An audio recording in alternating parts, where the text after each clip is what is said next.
ทิศชี้นำของท่านนายกต่อการกวดกาและหยุดถาวรการขุดค้นแห่คำตกค้อนวันที่29 พฤษภาคม 2025 นี้ห้องว่าการสำนักงานนายกรัฐมนตรีแจ้งการทิศชี้นำของท่านนายกรัฐมนตรีถึงภาคส่วนเกี่ยวข้องต่างๆคือดังนี้ 1. การกวดกาและแก้ไขข้อตกลงสัญญาที่พัวพันถึงแห่คำตกค้อนขั้นใดอนุมัติและเป็นคู่สัญญาแม้นขั้นนั้นเป็นเจ้าการแก้ไขโดยให้คะแนนแผนการและการลงทุนเป็นใจกลางสมทบกับคะแนนพลังงานและบ่แฮการเงินทรัพยากรธรรมชาติและสิ่งแวดล้อมและภาคส่วนเกี่ยวข้องดำเนินแก้ไขปัญหาต่างๆที่เป็นความรับผิดชอบของบริษัทดังกล่าวให้สำเร็จโดยไวซึ่งวิธีการจัดตั้งปฏิบัติขั้นใดอนุมัติแม้นขั้นนั้นเชิญบริษัทมาเพื่ออธิบายเผยแพร่คำสั่งแจ้งการต่างๆของศูนย์กลางแจ้งสิ้นสุดหรือจบโครงการตามแต่ละกรณีสร้างบทบันทึกนำกันโดยกำหนดเวียกงานที่แต่ละฝ่ายจะต้องจัดตั้งปฏิบัติต่อไปต่อแต่ละปัญหาหรือแต่ละกรณีทั้งมีการกำหนดเวลามื้อสำเร็จอย่างชัดเจนสำหรับการแก้ไขปัญหาตัวจริงของบริษัทที่เป็นโครงการขั้นศูนย์กลางอนุมัติแม้นให้คะแนนการเกี่ยวข้องขั้นศูนย์กลางสมทบแน่นกับองค์การปกครองขั้นท้องถิ่นเพื่อร่วมกันแก้ไขตัวจริงให้แทบกับสภาพตัวจริง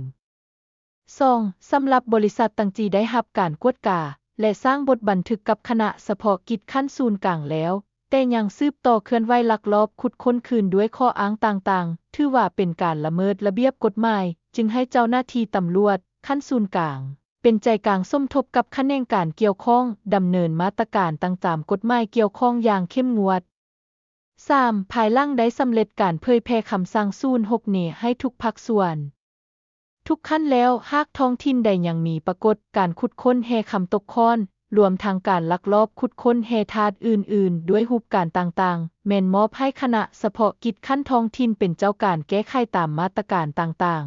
ๆต่อเป้าหมายที่มีความผิดรวมทั้งผู้ประกอบการบุคคลพนักงานนักรบและประชาชนด้วยความรับผิดชอบสูงมีความเข้มงวดเด็ดขาดและถึงทองแล้วรายงานคณะเฉพาะกิจขั้นศูนย์กลางรับทราบอย่างเป็นปกติ 4. ให้แต่ละท้องถิ่นสืบต่อหันเอาเวียกงานแก้ไขปรากฏการณ์ย่อท้อบางด้านในคงเขตเศรษฐกิจสังคมเว้ารวมและด้านเฮทาต่างๆเว้าเฉพาะเข้าในเนื้อในแข่งขันหักษาและพัฒนาทางให้เป็นเนื้อในสำคัญของพรรควันสำคัญของพรรคของชาติในปี 2025-2026 นี้ 5. ระยะคณะเฉพาะกิจแต่ละขั้นเคลื่อนไหวปฏิบัติเวียกงานถ้าหากมีผู้ประกอบการหรือบุคคลยังเคลื่อนไหวลักลอบขุดค้นแห่คำตกค้อนแห่ธาตุอื่นๆโดยมีข้ออ้างต่างๆและทางสร้างปัญหาด้วยรูปการต่างๆให้แก้คณะเฉพาะกิจกวดกาแต่ละขั้นที่มีข้อมูลหลักฐานชัดเจนแม้นให้เจ้าหน้าที่ตำรวจเรียกเชิญภาคส่วนดังกล่าวมากล่าวเตือนสร้างบทบันทึกถ้าหากยังมีการทำตืมอีกแม้นให้ปฏิบัติมาตรการต่างๆตามกฎหมาย 6.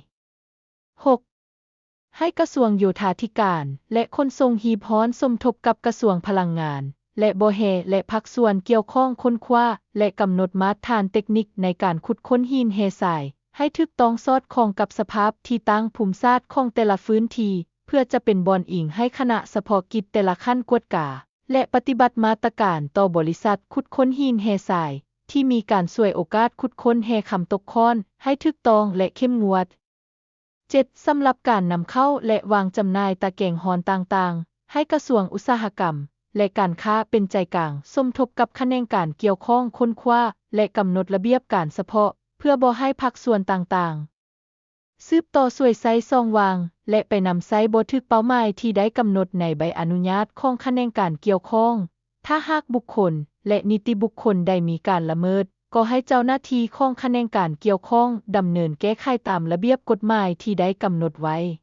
8. ผลการเคลื่อนไหวปฏิบัติหน้าที่ของคณะเฉพาะกิจอยู่ขั้นศูนย์กลางแต่ละครั้งและข้อมูลที่พลเมืองดีสนองให้คณะเฉพาะกิจขั้นศูนย์กลางในปัญหาปรากฏการณ์ย่อท้อคงเขตเศรษฐกิจสังคมต้องแจ้งให้ท้องถิ่นเกี่ยวข้องรับทราบเพื่อให้ท้องถิ่นดังกล่าวเป็นเจ้าการกวดกาแก้ไขด้วยความรับผิดชอบสูงและมีผลสำเร็จเป็นอย่างดีพร้อมนี้ให้ภาคส่วนเกี่ยวข้องของรัฐมีการออกข่าวผ่านสื่อต่างๆพ้นการแก้ไขปัญหาต่างๆที่ได้กล่าวมาข้างถึงเพื่อให้สังคมได้รับรู้ เข้าใจและมีส่วนร่วมอย่างเป็นเจ้าการเข้าในการแก้ไขปัญหาปรากฏการณ์ย่อท้อต่างๆในคงเขตเศรษฐกิจสังคมอยู่ประเทศเฮาดังนั้นจึงแจ้งมายังทานเพื่อทราบและปฏิบัติตามเนื้อในแจ้งการฉบับนี้ด้วยขอบใจที่เข้ามารับชมช่วยกด Subscribe ได้เด้อขอบใจหลายๆ